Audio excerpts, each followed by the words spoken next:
Buat teman-teman yang baru lulus kuliah, industri keuangan itu cakupannya luas. Banyak sekali opportunity yang bisa dipelajari di situ. Gitu. Jadi jadikan ini salah satu opsi, ya. Karena di dalamnya ada teknologi juga, ada investment juga, ada bagian legal juga, ada bagian aktuari, macam-macam. Jadi bisa banyak belajar banyak hal kalau sudah masuk ke industri asuransi. Banyak hal. Ya bukan cuma asuransi doang, tapi juga bank juga ada banyak gitu ya. Tapi asuransi itu unik ya. Opportunity-nya masih besar gitu, dan growth-nya itu bisa saya bilang pasti growth in the next 10 years. Pasti growth dengan luar biasa.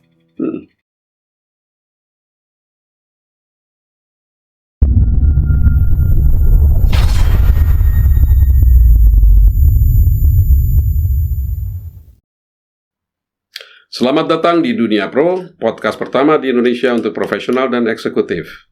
Hari ini kita kedatangan tamu istimewa, teman saya, Risha Dilianti. Beliau adalah Presiden Director untuk MNC Life, perusahaan asuransi di bawah MNC Group, dan juga menjabat sebagai Managing Director dari Insurance Business di MNC Group. Beliau berpengalaman lebih dari 20 tahun di industri asuransi dan perbankan, dan hari ini akan ngobrol-ngobrol sama kita, sharing mengenai industri asuransi, dan yang paling penting adalah sharing bagaimana beliau bisa mencapai kesuksesan yang beliau dapatkan sekarang. Selamat datang, Risha, apa kabar? Alhamdulillah, Pak Riko. Sehat? Puasa nggak? Insya Allah puasa. Oke. Terima kasih ya udah join di sini ya. Sama-sama, terima kasih udah ngundang, terima kasih udah mau. Iya. Ngobrol-ngobrol kita, lanjutan yang kemarin ya. Ya, betul. Saya tuh intrik banget, tertarik dengan background dari Risha, karena kebetulan selama ini Dunia Pro belum ada narasumber dari industri asuransi, gitu loh.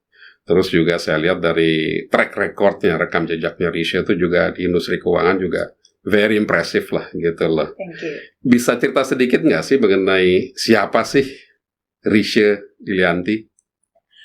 Siapa Risha Dilianti? Risha Dilianti itu apa ya, kalau bisa dibilang seorang pekerja keras ya. Mungkin gila kerja. Mungkin bukan gila deh bahasanya, tapi hobinya kerja.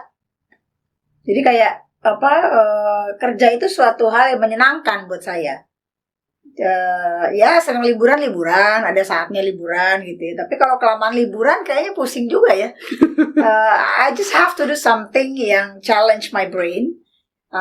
Something that move my body, the whole body, yang memang bisa bukan kill the time, but maximize waktu yang ada, gitu. For me, 5 minutes itu sangat-sangat berarti. Jadi kalau tidak melakukan apapun, aside of relaxing, memang kita perlu istirahat juga ya.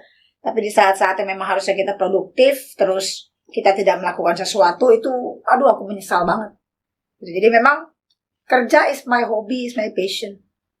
Bahkan kemarin itu di iseng-iseng ada tukang ramal gitu ya, lucu-lucuan, dia bilang, kamu akan terus bekerja bahkan sampai tua, sampai umur 80 tahun lebih pun kamu akan terus bekerja. Bukan karena just kebutuhan, butuh uang, tapi emang you just love working.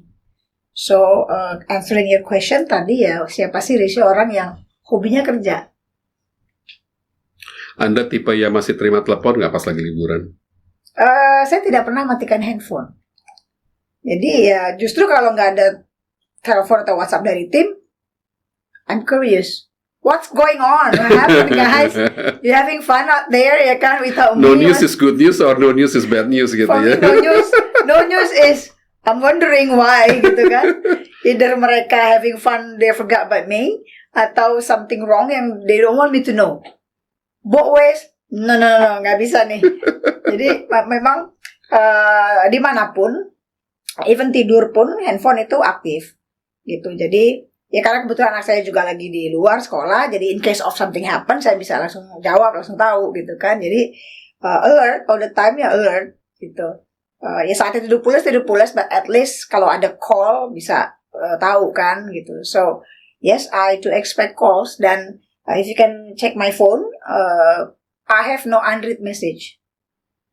Every message itu read. Kalau misalnya ada yang penting dan saya perlu waktu untuk ngejawab, ditandain dulu untuk unread. But then for sure I will get back. Itu sebelum tidur, scroll yang hari ini mana yang belum di reply.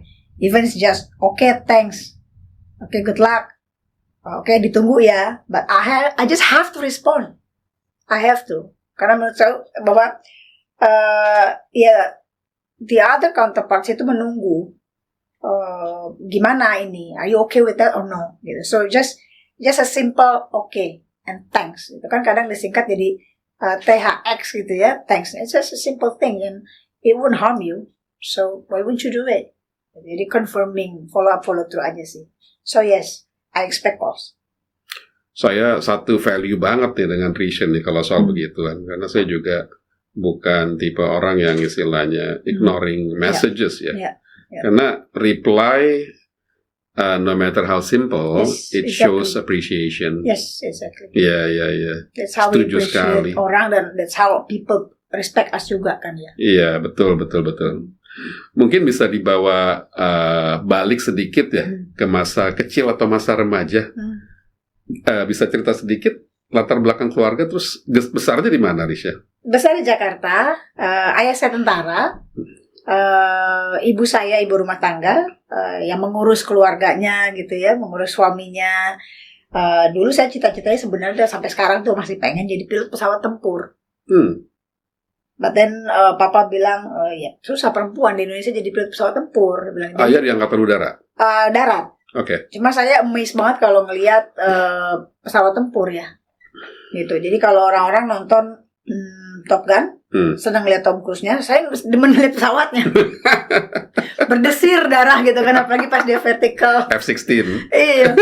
Mau dibawa stealth gitu kan. Jadi saya punya impian kapan bawa stealth. Cuma kayaknya udah umur segini kayaknya udah pusing kayaknya kalau tinggi itu. Jadi cuma bisa mimpi aja. Jadi itu mimpi masa kecil. Ya akhirnya jalan takdir berbeda. Jadi budak korporat sampai hari ini. Terus ada cita-cita lain lagi. Saya ingin jadi guru sebenarnya, guru SD. Karena waktu saya kecil tuh ada guru SD saya. Itu idola saya banget. Jadi pengen jadi guru SD. Sampai sekarang pun masih. Jadi mungkin nanti kalau ada waktu atau pensiun gitu ya, saya ingin ngajar. Sudah beberapa kali ngajar voluntary, ada social work gitulah ya. Ngajar di beberapa tempat gitu. And it's so fun. That's why ya mudah-mudahan dengan sekolah lagi jadi bisa lebih pede lah untuk ngajar nanti. Beberapa kali diundang jadi dosen tamu gitu ya. Sharing sih, bukan ngajar, bukan mengajarkan, tapi lebih banyak ke sharing ya. And I love to share apa yang saya udah experience. Oke. Anda kan kuliahnya di Padang atau Bukit Tinggi kalau nggak salah ya? Di Padang, Bung Hatta. Story-nya bagaimana? Jadi waktu itu kebetulan saya ada usaha kelapa sawit kan di Padang lagi baru-barunya. Terus niatnya sih belajar bisnis lah ya. Gitu. Ayo ke Padang kuliah, dia bilang gitu kan. Oh ya, temenin papa belajar bisnis, gitu. Papa bolak-balik. Tapi namanya anak umur segitu, saya malah ngisi waktu itu dengan internship di beberapa tempat gitu ya, mulai jadi SPG, mulai jadi admin, apalah pokoknya sesuatu yang kayaknya kok kerja enak ya. SPG rokok ya kalau nggak salah. SPG rokok, betul. Bahkan dulu waktu SD, saya sama teman-teman saya itu, ini makanya saya gila kerja itu dari lahir kayaknya ya. Saya datengin kantor pos. Saya tinggal di Kebayoran Lama, saya datang ke kantor pos itu nanya, saya mau kerja, terima lamaran nggak anak? Saya ingin banget berlima. Serius? Dari kantor pos kan. Wah, itu udah career minded banget ya. Iya, karena saya ingat orang kerja itu kan pernah ada anak magang pakai baju hitam putih kan. Berarti anak sekolah nih di kantor pos gitu kan. Terus saya tanya, bisa nggak saya kerja di sini? Sedangkan mejanya itu kan di atas gini kan, kita masih kecil-kecil kan. Jadi saya untuk ngomong tuh harus manjat gitu, Pak, saya mau kerja di sini. Saya ingat banget. Menurut saya kerja itu membuat kita berguna ya. Dan tidak ada nilai yang lebih tinggi kalau kita selain kita berguna buat orang lain, buat orang banyak. Gitu. Jadi that's why I love membuat diri saya berguna. Gitu. Ya, syukur-syukur dibayar, alhamdulillahnya dibayar, kita bisa make a living di situ. Gitu. But one thing for sure, itu juga yang saya tekankan ke anak-anak. Buat diri kalian itu seberguna mungkin untuk orang banyak. Duit akan ngejar. Eventually. Jadi mulai kerja umur berapa waktu itu? Kuliah, yang beneran dapat make money ya. Kuliah. Kalau sebelumnya tuh SD, SMP, SMA jualan ikat rambut, ada aja. Terus ayah saya itu memanjakan saya dengan buku. Jadi saya punya semacam perpustakaan pribadi lah ya. Buku-buku itu saya sewain ke anak-anak di komplek. Gitu. Mereka bayar, sewa-sewain kan, pinjem 3 hari dan buku fiksi. Buku ayah saya waktu itu suka kalau dia ada tugas ke luar, dia suka pulang tuh bawa oleh-oleh saya buku-buku dari luar kan.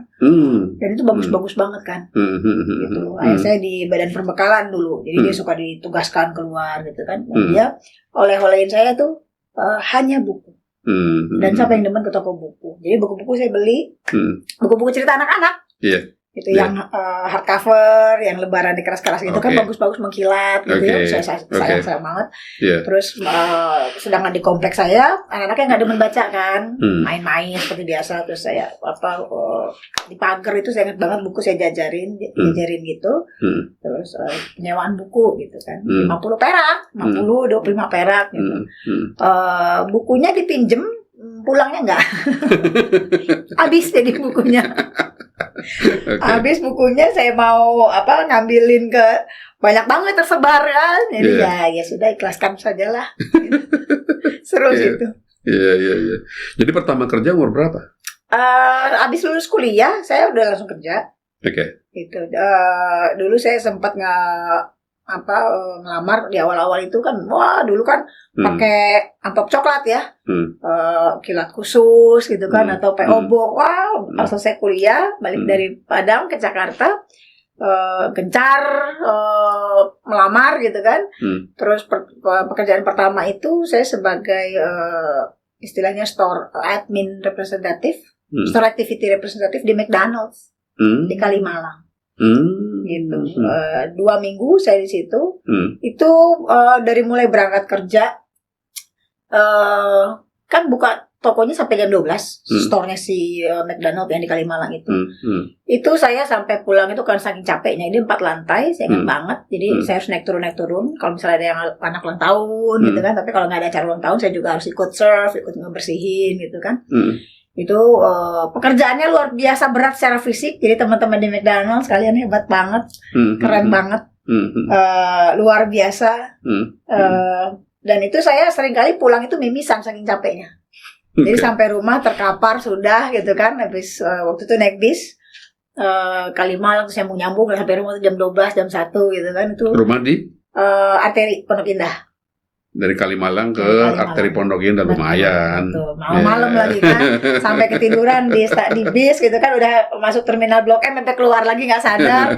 Itu ngerasain banget. Dan those are the beautiful moments. Gitu. Jadi yang menempa work ethic. Gitu.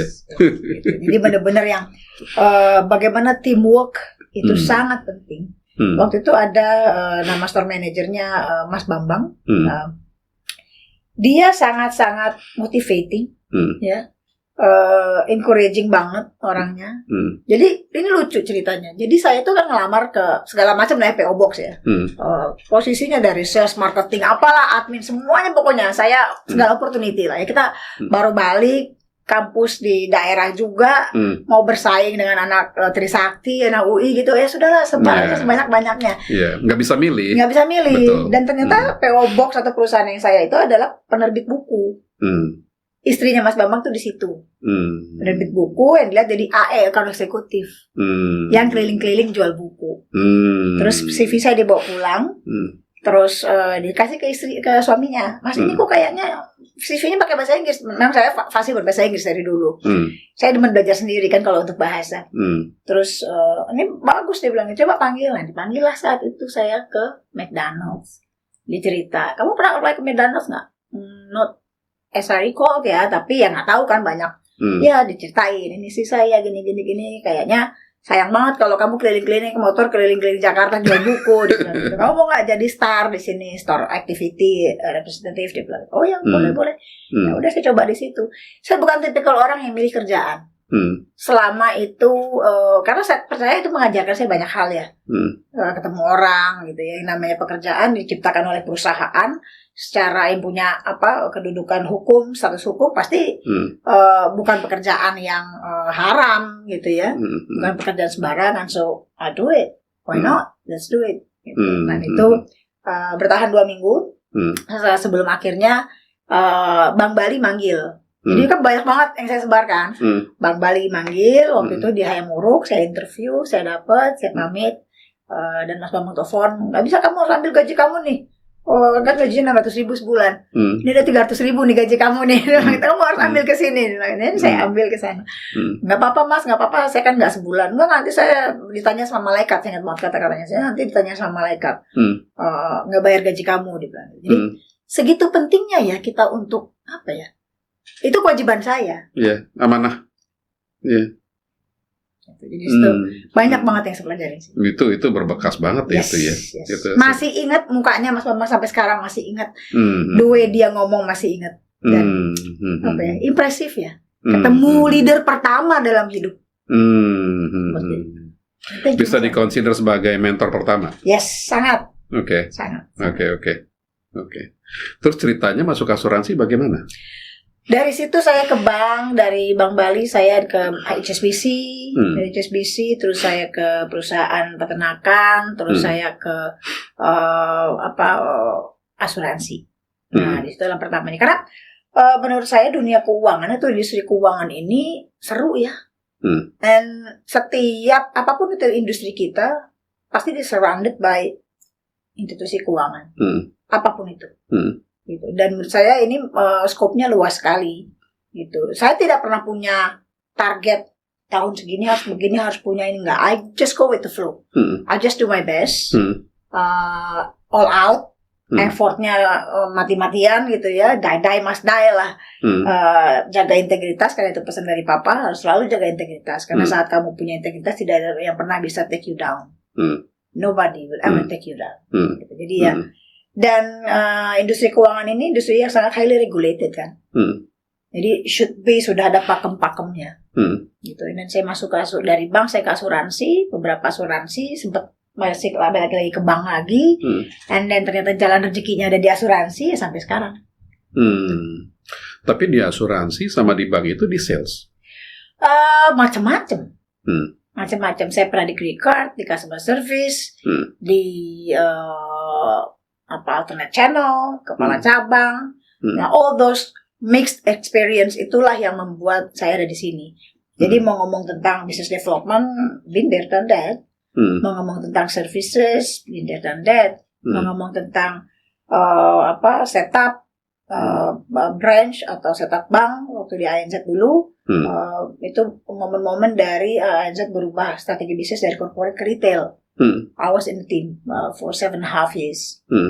So many things yang saya pelajari. Saya ketemu banyak orang-orang hebat, teman-teman saya yang akhirnya saya jadikan role model, gitu. Dan the system yang membuat saya belajar banyak hal. Seru banget. Iya. Benang merahnya dari asuransi ke industri perbankan itu apa, Risha? It's a highly regulated industry. Sedangkan persaingannya sangat tinggi, dan yang dijual hanya service. Produknya kan sama ya, itu aja juga gitu loh. But how we serve our customers, berkompetisi, bagaimana kita bisa presenting our program, our product itu dengan berbeda dengan yang lain. Dan lucunya lagi kan they're selling the same old things, right? Asuransi ya. Sama-sama investment maksudnya atau gimana? Iya, produknya. Jadi produknya ya satu bank dengan bank lain sama, right? Asuransi dengan itu juga sama. Tapi challenge-nya adalah bagaimana kita bisa berbeda dengan yang lain. Nah, benang merahnya adalah bagaimana kita those industry bisa menampilkan sisi yang berbeda untuk setiap perusahaan itu, how to win the competition. Jadi benang merahnya ya it's highly regulated industry yang penuh tantangan, but a lot of opportunity. Karena biasanya kan kalau dari bank asuransi gitu ya, kecuali pada level senior mungkin lebih mudah gitu ya. Tapi pada level istilahnya masih junior itu kan, apakah pengalaman salesnya sama-sama di sales, apa karena dealing dengan customer yang sama, atau produknya sama-sama produk investasi? Iya, sama-sama ngejual services. Karena saya kalau bisa dibilang kamu orang sales atau orang business development atau orang operation atau orang service. I choose the last one. Saya orang service. Okay. For me, it's how to serve. That the most important thing is. Produk bisa diduplicate, bisa di-copy. Apalagi brand bisa diciptakan. But service is the one that makes you different. How you serve, how you make the network, how you connect with people. It's part of service. So benang merahnya saya rasa itu. Oke.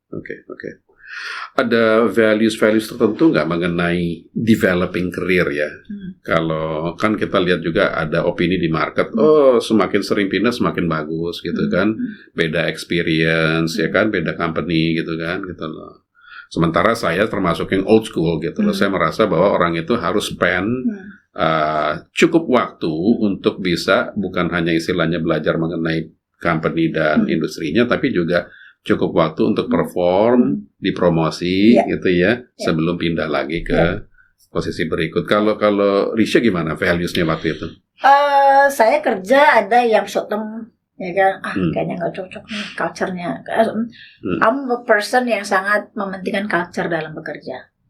That's why dimanapun saya berusaha untuk menciptakan culture yang baik.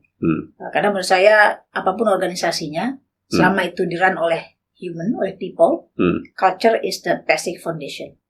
Jadi ada beberapa perusahaan yang pengalaman saya gitu ya, yang short term itu less than a year saya ada, karena ya itu tadi nggak fit in aja dengan culture-nya, dan I don't want to ruin myself gitu ya dengan culture yang tidak baik ini, dan I move. Ada yang panjang juga kayak di bank di ANZ saya 7,5 tahun, hampir 8 tahun, karena satu culture-nya bagus, dua promising ya, dan seru gitu. Jadi kalau value-value apa yang Pak Niko tadi tanya, yang saya ini, kalau saya sih cari kerjaan yang seru.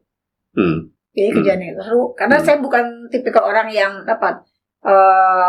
senang untuk di comfort zone. I hate comfort zone. Jadi it's okay for me to fight again. It's okay for me to start all over again. It's okay untuk having a battle again gitu ya. In a war zone, that's okay. Gitu. Tapi seru karena for me kalau nggak ngapa-ngapain 24 hours a very long time. Jadi I have to utilize it, I have to maximize it, and make myself dengan value yang baik gitu ya. Jadi ya kalau pesan-pesan untuk yang lagi cari kerja atau yang sedang, teman-teman yang sedang ada di manapun bekerja gitu ya, industrinya apapun, kalau bagi saya kan, kalau kita nikmatin hidup, how we really enjoy our time ya, gitu ya, make it seru, apapun itu, mau kerja lama, mau kerja sebentar, mau make it seru aja, karena if we enjoy it, dan kita bisa perform. Gitu. Dan saya hanya akan berada di tempat-tempat yang saya bisa perform. Karena kalau kita nggak perform kan kita jadi excess baggage ya. So I always try my best to perform. Kalau berdasarkan pengalaman Risha sendiri, performance itu sesuatu yang istilahnya di-push oleh company atau sesuatu yang Risha bangun dari dalam sendiri? Harus dari dalam ya. Harus dari dalam. Karena memang yang mau ngebawa kita kemana kan bukan perusahaan, tapi kita sendiri. Gitu. So ya balik lagi, kalau kita perform, kita jadi punya value. Once kita punya value, perusahaan akan nganggap kita. And people will respect us. Respect is earned kan, bukan given. Jadi ya you must make yourself high value, terus tumbuh, ya dengan perform itu tadi. Karena saya banyak ketemu sama orang begini ya, Dan ini juga cukup banyak di Indonesia, unfortunately gitu. Kalau saya tanya, kamu punya prestasi selama berkarir apa? Achievement-nya apa? Terus habis itu, itu kan tergantung orang yang menilai ya, bukan saya yang harus ngomong gitu mengenai achievement itu gitu. Terus saya penasaran, saya tanya, kamu tahu nggak key performance indicators kamu tuh apa? Gitu. Dia nggak tahu juga. Saya nggak tahu Pak, dibilang begitu. Ternyata saya melihat bahwa nggak semua perusahaan itu punya KPI yang clear, gitu loh. Jadi kadang-kadang berada di environment yang memang KPI-nya jelas tuh membantu sekali untuk mendorong orang untuk lebih perform gitu ya. Nggak tahu, Risha agree nggak dengan itu ya? Kalaupun ya misalnya ada perusahaan yang nggak punya clear KPI, but at least you do have for yourself, ya kan? Ya kita kerja kan kayak misalnya, oke deh kalau sales gampang lah untuk ngatur KPI, perform, ada numbers yang bisa diukur. Betul. Kalau misalnya admin, harus ada, pasti ada. For example, admin mencatat gitu ya. Catatannya harus rapi, dia bisa menyelesaikan catatan. Misalnya targetnya jam 12 harus kelar gitu ya. Make it jam 10. Saya juga pernah jadi tenaga admin. Yang mencatat gitu dari pagi sampai sore mencatat itu saya juga pernah. Dan saya make a target for myself. Itu target saya seminggu pertama saya sudah hafal semua, saya sudah familiar dan saya bisa memahami semua proses.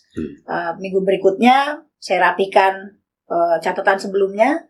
Minggu selanjutnya lagi saya ke buku yang sebelumnya, saya lihat lagi, saya harus jadi sampai saya itu pernah karena saya bisa achieve target dari diri saya sendiri. Yang tadinya 10 gitu ya. Saya pengen make it 8 biar cepat waktunya gitu ya. Tadi 10 jam jadi 8 jam. And then saya punya spare 2 jam. 2 jam ini saya pakai lagi untuk bikin yang lain lagi. Satu buku itu harus bisa saya rapikan dalam waktu spare 2 jam ini. Padahal itu nggak ada dalam KPI.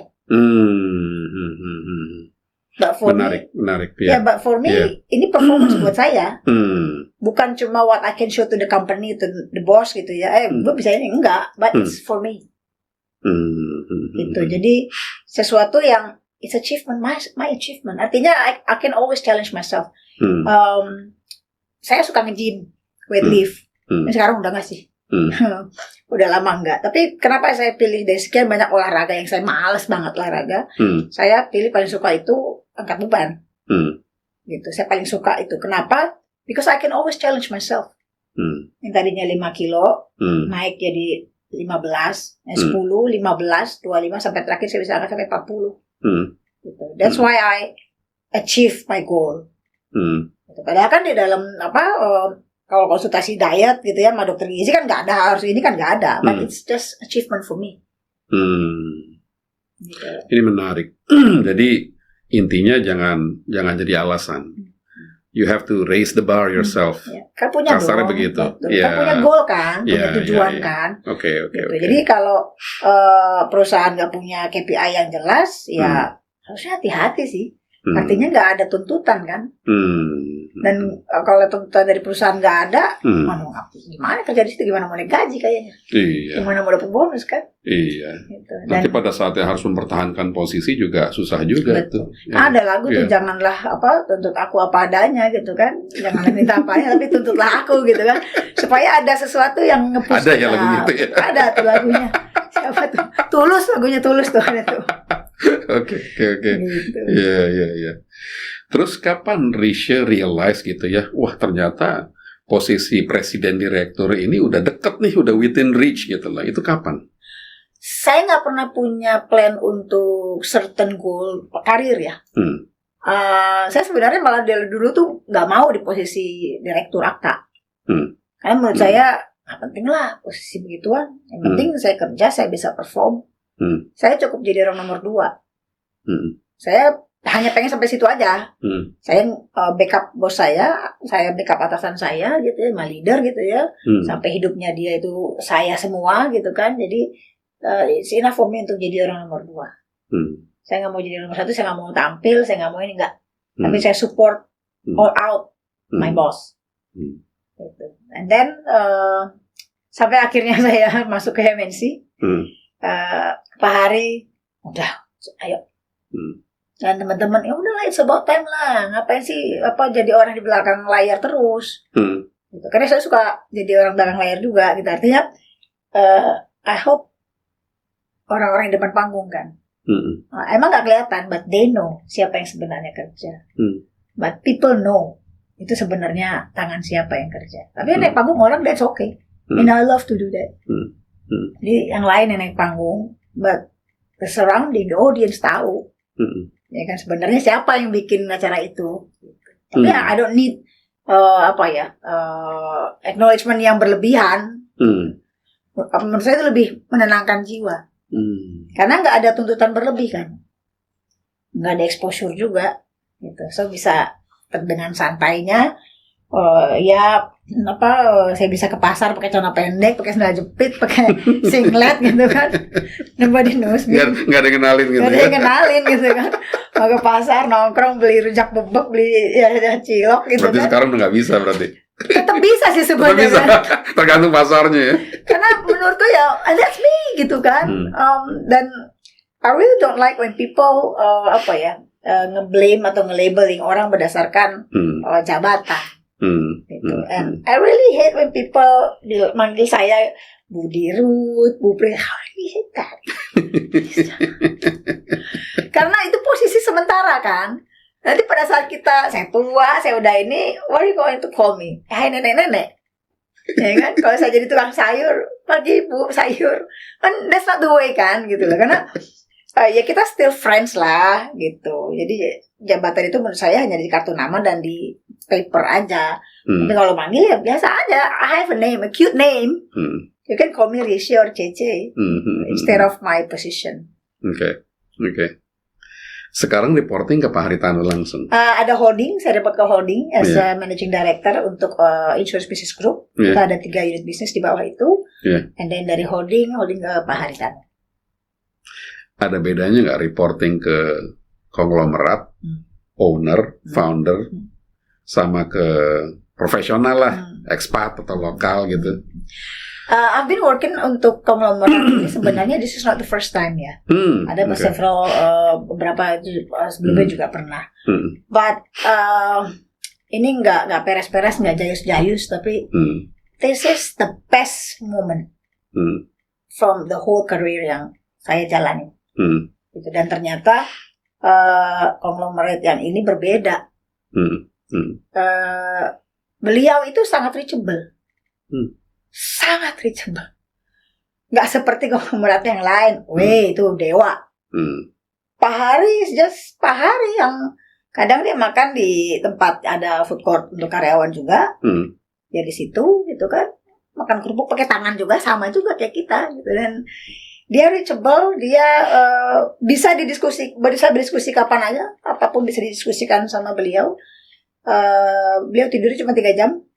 Jadi selalu standby gitu ya, fisiknya kuat sekali. Jadi anytime saya ngeganggu dia selalu respon. Gitu. Jadi salut sih seorang, ya kita tahu Haritanu gitu ya dengan bisnisnya yang raksasa gitu ya, tapi dia masih ngerespon.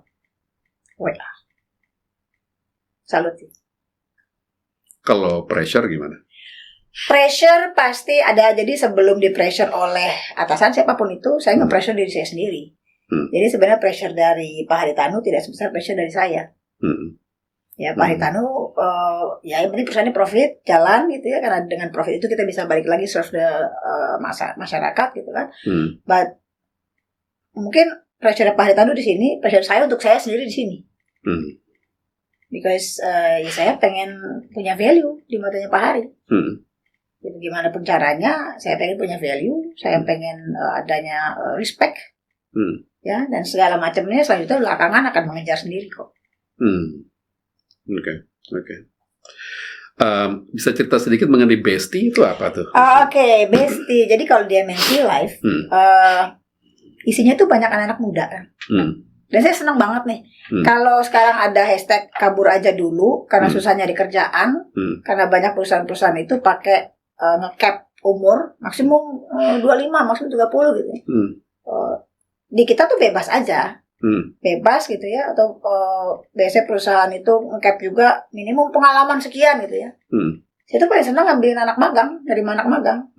Jadi tempat kita ada yang kerjanya main TikTok, ya kan, karena untuk branding sosial media saat ini kan. Nah, salah satu program kita adalah Bestie. Gitu. Jadi kekinian banget ya. Gimana cara kita untuk menginformasikan kepada masyarakat tentang pentingnya perlindungan asuransi. Gitu. Jadi ini program afiliator yang sudah kita patenkan juga, sudah kita gembar-gemborkan kemana-mana gitu ya, bahwa untuk punya asuransi kesehatan itu nggak harus mahal, gitu, mulai dari 50 ribuan, tapi yang pasti harus belajar dulu apa sih fiturnya, apa sih benefit di dalamnya, gitu. Karena asuransi kan di Indonesia tahu ya Pak Riko, orang kalau dengar aja tuh kayaknya, kalau reuni gitu ya, kerja di mana? Yang lain, saya dokter, saya pengusaha ini, saya di BUMN, di mana sekarang? Saya di asuransi. Tiba-tiba orang hilang tuh. Jadi kayaknya rame. Ya tunggu, gue belum ngomong posisi gue apa nih. Lu udah kabur dulu. Asuransi aja. Gimana di asuransi? Gue pulang dulu ya, gue pulang dulu ya. Hilang langsung. Takut di prospek. Takut, padahal asuransi itu bisa dibeli kalau punya duit kan. Kalau nggak punya duit kan nggak bisa dibeli. Betul, gitu loh. Jadi yang bisa diprospek hanya orang-orang yang punya duit gitu loh. Jadi kalau nggak punya, nggak usah takut sama agen asuransi, gue punya duit anyway. Gitu. Jadi sebagaimana kita bisa sesimpel itu sebenarnya, memberikan literasi, edukasi kepada masyarakat tentang asuransi. Program Bestie ini yang terus kita gencarkan tentang asuransi itu simple. Gitu. Nah, semacam direct selling gitu. Yes, betul. Direct selling kita pakai aplikasi dan kita tidak ada push atau hard selling ya. Gitu. Jadi kita pengen tuh orang benar-benar teredukasi dan memang ada keinginan dari dalam untuk membeli. Karena harusnya asuransi itu dibeli bukan ditawarkan. Maksudnya apa itu? Kalau asuransi dibeli itu berarti kita yang pengen beli. Bukan karena di-push sama agen. Yang maksa. Ya, kan telepon setiap saat, follow up terus-terusan. Kejar ke sana sini, agen asuransi gitu kan, kekeh banget kan. Ya, kita tahu lah bagaimana stigma agen asuransi gitu ya, menyebalkan banget nih pokoknya gitu ya. Kalau kata orang, you can sell, you can be a very good sales kalau sudah bisa jual asuransi. Gitu. Nah, jadi ada both sides lah ya. Oke lah, yang bagus berarti dia memang tough, tapi another side adalah jadi kayak maksa jual asuransi. Nah, kita nggak mau itu. Kita mau ya soft selling aja. Gitu. Bahwa memang asuransi harus dibeli gitu. Dan kayaknya kebutuhan asuransi ini cari bukan karena dipaksa, nggak enak sama agen kan banyak tuh. Ini dong gimana caranya, dia bilang gitu kan, aku nggak jelas apa produk asuransi yang dibeli kemarin. Lo kemarin belinya gimana? Terus atau ada yang komplain, ini gimana sih produk asuransinya? Lo kemarin belinya gimana? Iya, nggak enak karena waktu datang ke bank ditawarin sama CS-nya. Ya kan, bank insurance. Terus emang dipaksa? Ya enggak, cuma nggak enak aja dia udah ngejel. Terus sekarang komplain karena beli karena nggak enak. Ya kan, padahal nggak tahu produknya apa. Setelah sekian lama ternyata nggak sesuai ekspektasi. Ya kan, akhirnya komplain. Salah siapa? Aku balikin lagi. Waktu beli ditodong senjata kak kepala. Ya enggak sih. Ya terus kan you can say no if you don't want it, atau memang nggak paham gitu loh. Jadi kenapa harus beli karena nggak enak? Sekarang salah siapa? Nggak paham tapi akhirnya bayar. Gitu. Nah, yang kita pengen jelaskan di sini, program Bestie ini adalah sesuatu yang it's fun to learn. Gitu. Jadi bisa dengan program afiliator ya, sambil memasarkan, terus sambil belajar, baru beli. Jadi afiliator ini kita dengan share link, kita sambil belajar, di situ ada nanti ikutin program-programnya. Sudah paham sambil memasarkan, jadi belajar bareng nih ceritanya Bestie ini. Gitu. Share link, belajar bareng, nanti diskusi. Kalau udah duitnya udah cukup dan sudah ngerasa perlu, silakan beli. Oke. Animo anak muda untuk joining insurance industry seperti apa? Oh, masih challenging pasti. Yang mereka inginkan kan kerja di kantoran dengan situasi kantor yang flexi hour, bisa cuti kapan saja, terus kantornya sangat milenium gitu ya, yang keren-keren, ada meja biliar, ada apa gitu kan. Challenging buat asuransi di mana produk ini kan produk konvensional ya, sangat konservatif. Gimana kita harus merubah bentuk untuk mendekati lah, at least mendekati mereka. Nah, salah satunya produk-produk digital. Gitu. Nah, di tempat kami kenapa sebagian itu adalah anak-anak muda, karena memang yang kita ingin adalah permudah semuanya dengan teknologi. Dan anak-anak muda ini kan mereka sangat melek teknologi ya. Gitu. Dan teknologi kita cukup advance karena isinya anak muda, dan kita selalu terbuka terhadap ide-ide gila mereka. Nah, kita diskusikan dan mereka harus tanggung jawab terhadap ide-ide gila itu, dan mereka senang banget dapat tanggung jawab gitu ya. But the thing is, kalau mereka sudah join di kita, they know environment-nya, dan ternyata society atau masyarakat kan belum segampang itu menerima asuransi. That's the gap. That's the challenge. Kita bisa nih rekrut anak muda untuk mereka paham tentang asuransi, potensinya seperti apa, and then tugas mereka selanjutnya menginformasikan kepada the surroundings, kepada masyarakat apa itu asuransi. Nah, itu perlu effort lagi. That's a challenge. Oke. Misconception yang paling banyak mengenai insurance apa sih kalau di Indonesia? Produk penipuan. Asuransi itu penipuan, pasti kalau kita lihat di netizen gitu ya. Asuransi itu penipuan gitu kan. Karena saya iseng lagi sekarang nanya, emang punya produk asuransi apa? Nggak punya. Jadi emang sudah terpatri aja, ya kan. Kalau orang lain bikin penipuan nih, kita bilangnya begini. Sebenarnya itu balik lagi ya. Ada salahnya perusahaan di situ, karena tidak memastikan agen atau saluran distribusinya itu message-nya diterima dengan baik oleh masyarakat. Itu sih yang menurut saya ya, balik lagi literasi ya. Ujung-ujungnya penetrasi di Indonesia kan masih sekitar 2%-an, nggak naik-naik. Malaysia udah naik, udah di atas kita. Gitu. Thailand, Vietnam aja di atas kita. Jadi memang penduduk kita besar sekali. Tapi sebenarnya dengan kemajuan dan perekonomian kita yang lebih baik dari negara tetangga beberapa tahun ini, harusnya bisa terbantu, kedongkrak juga gitu. Dan kalau kita lihat kan segmen income sudah mulai naik ya. Walaupun beberapa 1 tahun inilah ada penurunan jumlah orang kaya, ya kan, jadi ke kelas yang lebih bawah gitu ya. Tapi overall kita lihat di 2 dekade terakhir ini kan kita udah step up, gitu ya. Apalagi nanti bonus demografi di 2045, itu harusnya kita sudah lebih ready lagi, gitu. Nah, challenge-nya adalah bagaimana kita bisa ikut momentum tersebut, ride the wave, digital wave sekarang. Nah, perusahaan asuransi itu harus ride the wave sebenarnya dengan memanfaatkan teknologi, sosial media untuk memperluas jangkauan literasi asuransi. Itu challenge kita. Kalau harapan Risha dari regulator, gitu ya, atau ya pemain industri asuransi lah, agency dan lain sebagainya, itu apa? Yang pasti jangan melulu mengenai duit. Jadi perusahaan asuransi ya, untuk semua kita lah perusahaan asuransi. Jangan menomorsatukan premi, gitu. Tapi jadikan itu adalah dampak dari effort kita, dampak dari usaha kita. Dan ini akan datang kok. That's what happened di MNC Life. Karena yang kita tawarkan pertama adalah bukan produk kita, tapi our service, our commitment, our service, our quality. Dan syukur alhamdulillahnya in the last 2 years performance kita luar biasa. Gitu. Karena we're not selling our product, but we're selling our services, our commitment. Jadi jangan menomorsatukan premi dulu. Oke.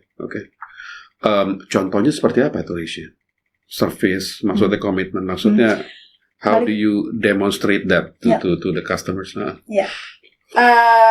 Bagi saya balik lagi bagaimana kita bisa membuat orang itu paham tentang produk kita.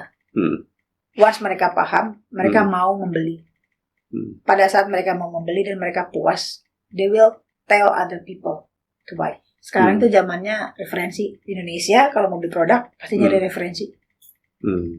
Nah, memang itu sudah naturally seperti itu dengan perkembangan teknologi gitu ya, dengan culture orang Indonesia juga yang nanya dulu kan, apa-apa nanya dulu. Jadi walaupun ada data, tapi dia lebih percaya orang yang ngomong. Itu culture kita saat ini. Nah, gunakan momentum itu, gunakan behavior itu untuk produk-produk kita. Gitu. Jadi komit terhadap pembayaran klaim, komit terhadap layanan service SLA, SOP. Gitu. Jadi dari situ let the people itu buzzing the message. Nah, saat ini that's what happened di MNC Life. People that buzz the message that bring us the revenue. Okay. Got it. Okay. Risha melihat bakal retire di industri asuransi nggak? Saya pengen jadi petani sebenarnya. Pengen jadi petani nanti suatu saat gitu ya, pulang ke Bali, slow living, just enjoying the sun, the breeze, gitu kan. Kampung suami itu di dekat gunung. Ya, kita sudah punya lahan yang nanti untuk udah cita-cita gitu ya. Ya, nanti kita kayaknya di sini aja, tinggal di ya sekarang sih masih di sekitar sawah sama hutan ya. Cuma kayaknya 10 tahun lagi udah jadi villa semua tuh. Jadi saya ngejagain banget, jangan dibangun banyak-banyak villa please. Jadi hilang nanti sawah-sawahnya kan. Dan itu dilalui sungai gitu. Jadi saya udah kebayang nanti nanam sayur, ya kan? Terus pelihara ikan di sungai. Apalagi yang kita cari udah nggak ada lagi, tinggal menikmati hidup aja. Apa sih udah tua, apa sih yang dicari udah nggak perlu baju-baju bagus lagi kan, ya sudah lah, tinggal di Bali dengan kesederhanaannya, dengan ketenangannya, gitu. Pengennya begitu. Realitanya kan realitanya kayak jadi agen asuransi kayaknya. Karena masih ada keinginan untuk ngajarin orang tentang asuransi. Sampai saya habis S3 ini saya mau ambil sekolah lagi S2 untuk psikologi. Gitu, tentang behavior. Sekarang ngambil S3. Sekarang lagi ngambil S3. Hebat. Gitu. Belajar lagi karena banyak banget ilmu yang saya belum tahu kan. Gitu. Nah, saya penasaran sama psikologi. Bagaimana sih perusahaan asuransi ini baiknya apa yang saya lakukan sih untuk memahami. Sebenarnya kan if you want to sell something you have to pahami dulu karakter orang, ya kan? Kayak you're selling sepatu boot, ya kan, sepatu boot konstruksi ke orang yang fashionable kan nggak mungkin, atau mungkin ke arah sekolah gitu kan. Jadi you have to know dulu bagaimana needs itu bisa tersedia. Sedangkan asuransi itu kan abstrak kan, jasa keuangan itu kan abstrak. Nah, kita harus tahu untuk behavior yang seperti apa yang kita bisa tawarkan itu produk-produk abstrak ini. Saya penasaran di situ. Apa sih caranya? Bagaimana sih bentuk produknya seperti apa? Ya kan, bagaimana dikupas cara kita lagi, memahami? Seru sih harusnya. Setelah sekian tahun berkarir, kalau Risha refleksi kira-kira apa sih mungkin beberapa filosofi gitu yang mungkin bisa di-share untuk audiens di rumah? Karena you're successful in terms of career gitu kan ya. Dari mulai level yang paling bawah, sempat kerja di fast food, sampai dengan all the way sampai jadi presiden director di satu local group gitu. Apa kira-kira yang mungkin bisa di-share? Diskusi pagi ini dengan tim saya adalah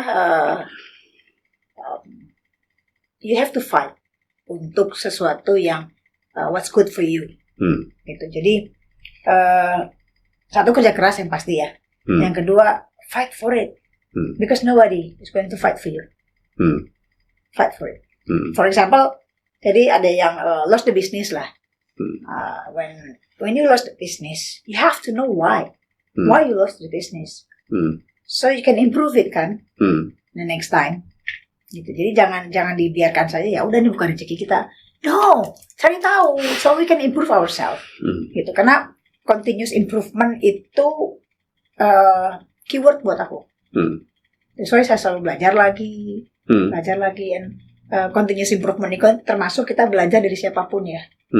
Gitu. So pesan aku adalah keep on learning, karena life is all about learning. ada message mungkin buat yang mereka yang baru lulus mungkin ya. Mungkin dari segi apa ya, tips mengenai karir di dunia asuransi misalnya gitu. Buat teman-teman yang baru lulus kuliah, industri keuangan itu cakupannya luas. Banyak sekali opportunity yang bisa dipelajari di situ. Gitu. Jadi jadikan ini salah satu opsi, ya. Karena di dalamnya ada teknologi juga, ada investment juga, ada bagian legal juga, ada bagian aktuari, macam-macam. Jadi bisa banyak belajar banyak hal kalau sudah masuk ke industri asuransi. Banyak hal. Ya bukan cuma asuransi doang, tapi juga bank juga ada banyak gitu ya. Tapi asuransi itu unik ya. Opportunity-nya masih besar gitu, dan growth-nya itu bisa saya bilang pasti growth in the next 10 years. Pasti growth dengan luar biasa. Gitu. Kalau saya bilang ya mungkin bank sudah ada di dalam level growth yang single digit, tapi kalau di asuransi itu bisa double digit.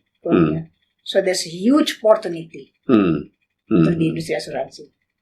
Dan MNC terus hiring. Yes. Okay. Because business growing. Iya. Kami juga perlu orang-orang yang memang punya semangat yang sama, spirit yang sama, yang mau enjoying life dengan keep on learning, keep on enthusiast, and ya mau seru-seruan. Apa skill yang harus mereka poles untuk bisa? Mau belajar. Oke. Itu aja cukup, mau belajar. Makanya kita sering dapat anak magang gitu, they have no experience. Yang fresh graduate juga, they have no experience. One thing for sure adalah, are you willing to learn? Gitu. Belajar apapun, jangan ngerasa bahwa IP saya 3,5. Saya dari universitas ngetop, negeri gitu ya. And then I know about everything. Kosongkan dulu gelasnya, supaya bisa masuk lagi lebih banyak. Keep on learning. Ada skill spesifik yang harus dibangun nggak, seperti communication skills, numerical skills ya, hitung-hitungan gitu? Enggak harus ya. Enggak. Yang penting mau belajar aja.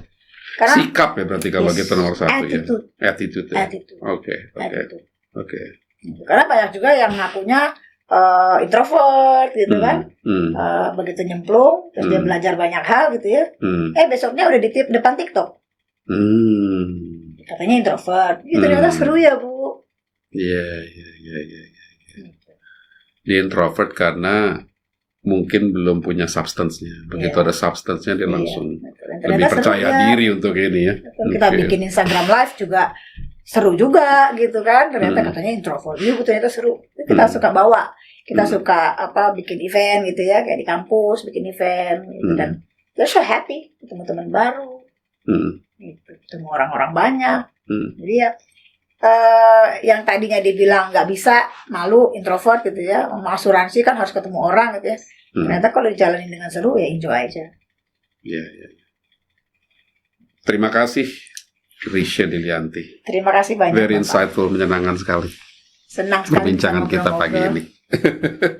Semoga kita bisa collab lagi di masa yang akan datang. Amin. Sehat-sehat, panjang umur ya. Sama-sama. Selamat berpuasa juga. Thank you Bapak.